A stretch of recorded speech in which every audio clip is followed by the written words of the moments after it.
Did you know that the average person has only 1 to 2 real friends they can confide in? Did you know that almost 43 million adults across the US age 45 or older are expected to be victims of chronic loneliness? And also, did you know that loneliness is alleged to be as dangerous as smoking 15 cigarettes a day? Loneliness is a global epidemic slowly making its way into the life of individuals. Let's get into the science behind this topic. As social mammals, we progress through life with the connections we make. Our brains push us to keep in company with others. Loneliness, another term for social isolation, is when one is deprived of this society. This can have profound effects on humans, such as depression, and in the most extreme cases, Alzheimer's. Scientists were uncertain about the precise location of loneliness until recently, when breakthrough findings have shown us the part of the brain linked to loneliness. Loneliness actually stems from a part of our brain called the dorsal raphe nucleus.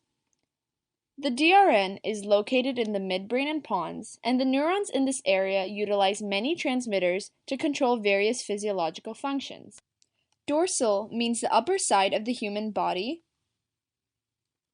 The raphe refers to the ridge that separates the two symmetrical parts of the body, and the nucleus refers to the cluster of nuclei in the brain. The raphe nuclei are the prime area in the brain for the production of the neurotransmitter serotonin, which is linked to helping regulate mood and social behavior. Lower levels of serotonin in humans have been associated with depression. MIT neuroscientists conducted a study on a group of mice to locate precisely which region of the brain represents feelings of loneliness. Each mouse was kept in isolation for 24 hours. This isolated group of mice displayed a strengthening of connections in the DRN. Another experiment placed a couple of mice in isolation and the other groups of mice together for 24 hours.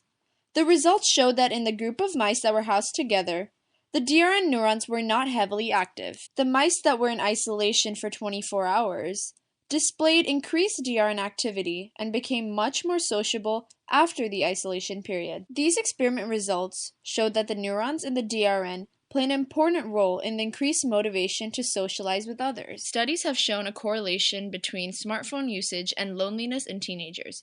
Teenagers tend to stay in their rooms and spend an average of 3 or more hours on their electronics daily.